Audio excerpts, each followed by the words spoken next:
Abaawule wamu n'abakkiriza okuva mu ggwanga ly'e Kenya bagenyiwaddeko mu bulabirizi bw'ennamirembe wamu n'okusiibula omulabirizi w'obulabirizi buno Right Reverend Wilberforce Kityo Luwalira. Bwezityo zibadde zikunukkiriza okuwera ettaano ez'enkya ya leero batuuse ku kkanisa ya Katwe Matters era nga bano baaniriziddwa omusumba w'ekkanisa eno Reverend Frederick Lubega.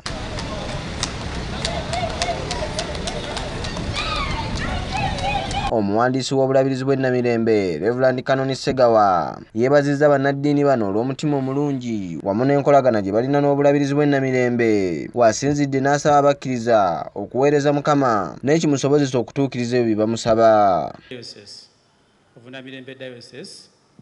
I wish to warmly welcome our partners in ministry, our Lord the bishops, and the whole teams they have led of Mombasa Diocese and Nakuru Diocese. And this is one way of celebrating our partnership in the ministry. Era wano wasinzidde ne yeebaza akulira ebyenkulaakulana mu kkanisa era nga essenkulu wa Delta TV Oweekitiibwa Kanoni Gaster Lule olw'emirimu gy'akoledde ekkanisa ya Uganda ne basobola okussaawo pulojekiti ezivaamu ensimbi eziddukanya ekkanisa. Oweekitiibwa Gaster Lule is the person who has been mobilizing the rest to put up these income generating projects. And when we finish Namugongo, visiting Namugongo, that's where we shall end. We wanted you to see how people who do church work, the Lord has also blessed them. Ate ye Bishop Busheire okuva mu bukubirizi bw'e Nakuru Kenya alambuludde enkolagana eri wakati w'obulabirizi buno bombi. So we started a partnership between Nakuru Diocese and Namirembe Diocese, which was started by Bishop Stephen J. Mwangi, whom I took over from in Nakuru Diocese, and here from Bishop Yegayiridde.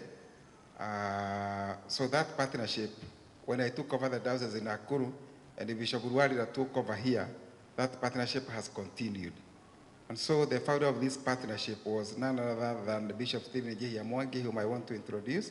Bishop Stephen, please. Mu kwogera ko Oweekitiibwa Kanoni Gaster Lule guno yakulira ebyenkulaakulana ku kkanisa eno annyonnyodde bwe bajja n'ekirowoozo eky'okutandikawo pulojekiti zino nga wano wattottoledde n'okusoomoozebwa okw'enjawulo bayisemu omuli ebbula ly'ensimbi wamu n'ebigambo by'abantu. We started with the rentals at the gate there, the small shops you saw there.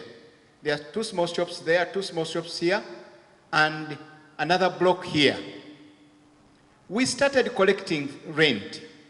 When we collected that rent, we did not put it to use because we knew that we have a bigger plot on the other side which we also see, which needed development.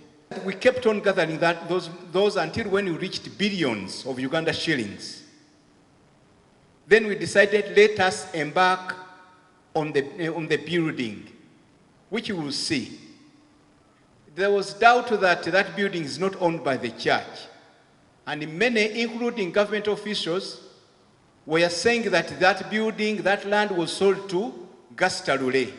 I kept on denying, and I kept on pushing to see that we do put up that building.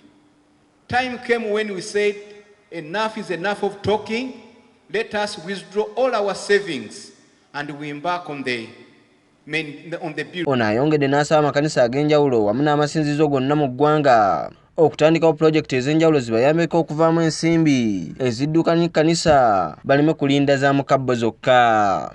Okusookera ddala abakristaayo oba omusomi wenna ng'okuŋŋaana ne banno omusiraamu omukatuliki musobola okubeera obumu ne mukola emirimu egisobola okuvaamu ekyo ekiyamba kubanga ffe mwe tuli osanga mu kkanisa nga leero tusobola okuwaayo nezzaako emabega ng'oli mukulembeze singa covid akomawo nga teri bakristaayo basaba enjiri enebunyizibwa etya abaweereza banaabeerawo batya abantu abalina ebitongole ebirirayinga ku kkanisa binaabeerawo bitya abantu abalina bonna b'okulembera lowoozaako ku mbeera efaanana bw'etyo kuba ye covid yatuzibula amaaso kye wali tosuubira kyaliwo ng'oga nti ate ekkanisa eyinza okumalawo olw'essande nga tebawadde ssente twamala emyezi emeka nga tetuwabira. Oluvannyuma ono abalambuzza ebintu ekkanisa byesobodde okukola ebivaamu ssente.